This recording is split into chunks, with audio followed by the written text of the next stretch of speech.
Today, they stand in silence, in pacha, gray, broken, and still. But this was never only one statue. It was an army, arranged beneath the earth. But on some surfaces, time left a clue. Traces of color. Before the earth closed over them, these warriors may have looked very different.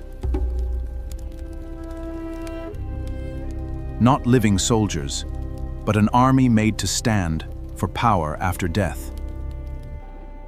What survives today is only the trace, clay, cracks, fragments, and the remains of what time removed. To understand them, we have to go back. Before the pit was sealed, before the gray silence, before they were warriors, they were earth, pressed, shaped, fired, painted, and finally buried. Some traces survived, hidden in cracks the earth protected. Color had to be mixed, carried, layered, and fixed onto clay by hand. The army was shaped not only by clay mansmi, but by surface, pattern, and color.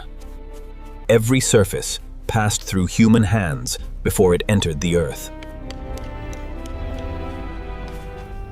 Most of that surface vanished long before the army was found again.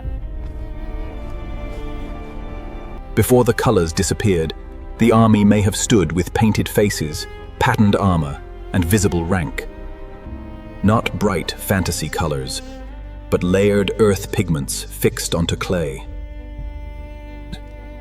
Each figure was part of something larger, the Dind, a force arranged beneath the ground.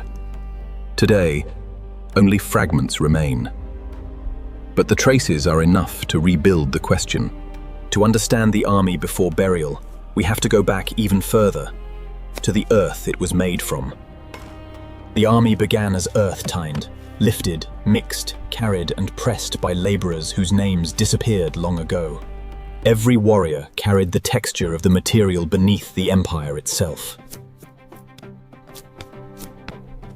These figures were built piece by piece to grind, assembled like bodies from earth. The marks of construction were worked back into the surface until the seams nearly disappeared. Armor, rank, and military order were pressed directly into the clay itself. Before they became soldiers, they were rows of unfinished faces waiting in silence. One pair of hands, after another, turned earth into human features. No two faces needed to be exactly the same for the army to feel alive.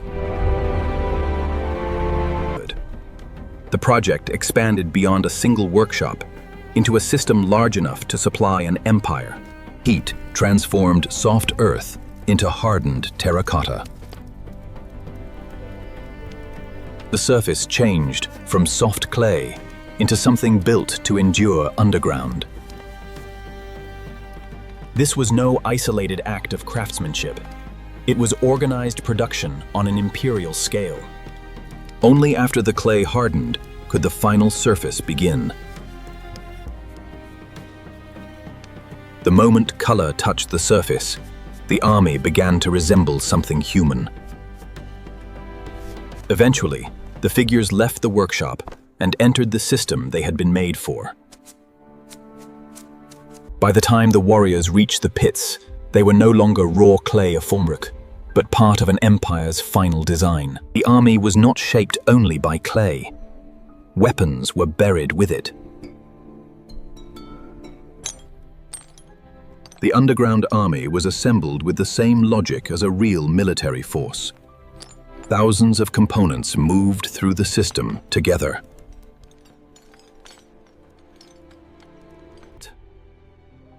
Even the hands were shaped for what they were meant to carry. The army was arranged with order long before the pit was sealed. One by one, the figures entered the formation beneath the earth. The underground force extended beyond soldiers alone. The army reflected organization, as much as craftsmanship. From inside the formation, the army became less like sculpture and more like structure. The army was arranged not as decoration, but as a functioning order beneath the ground. The workers moved. The army did not.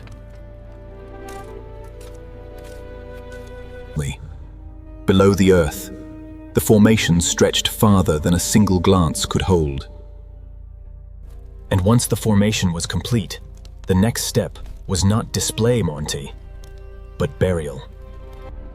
Before darkness sealed the pit, the army stood finished beneath the last moving light. On the final day above ground, the work was no longer about making the army. It was about placing it. Each figure had to be moved with the weight of clay, paint, and imperial purpose.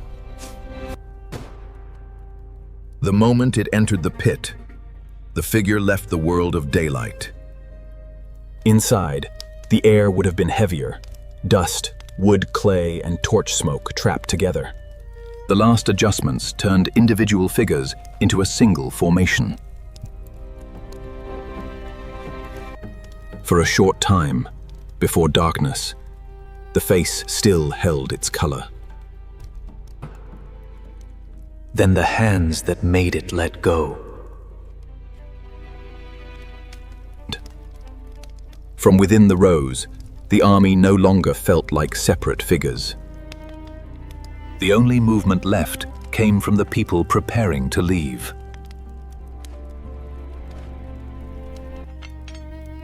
Even the last details served the illusion of readiness.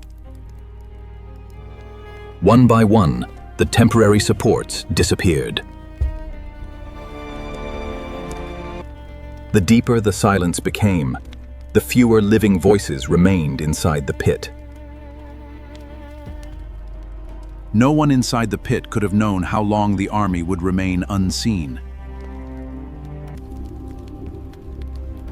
Then only the army remained. Above them, the process of sealing the world underground had already begun.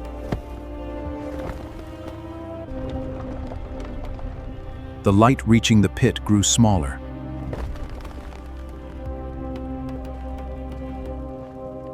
The last moving flame eventually left with the workers.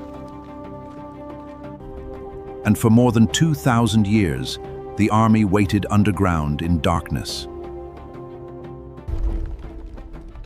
Above them, dynasties changed. Underground, nothing moved. The earth above continued pressing downward, year after year.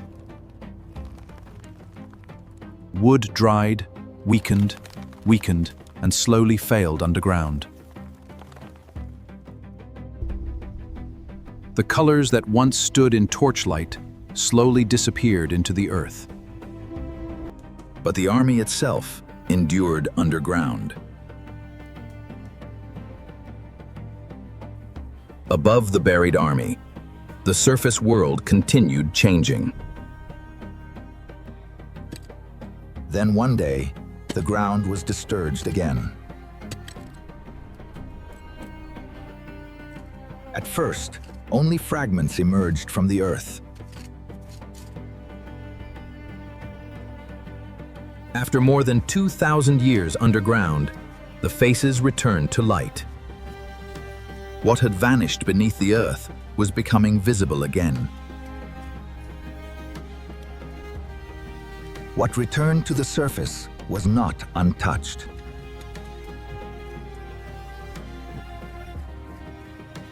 Rediscovery became a process of patience.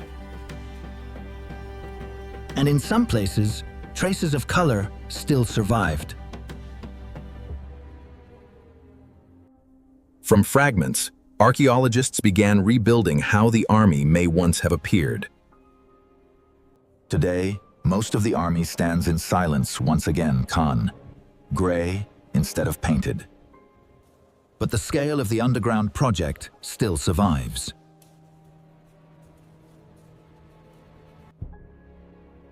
What survives today is only part of what once stood underground. The army was never only a monument. It was an attempt to outlast death itself. The empire that ordered the army disappeared long ago. But the faces remained. We can only partially rebuild what the army once looked like. But even in fragments, the scale of what was buried beneath the earth remains difficult to comprehend. In the end, the army survived for the same reason it disappeared, Hagalin, because it became part of the earth itself. Today, they still stand in silence, God, gray, broken, and waiting to be understood again.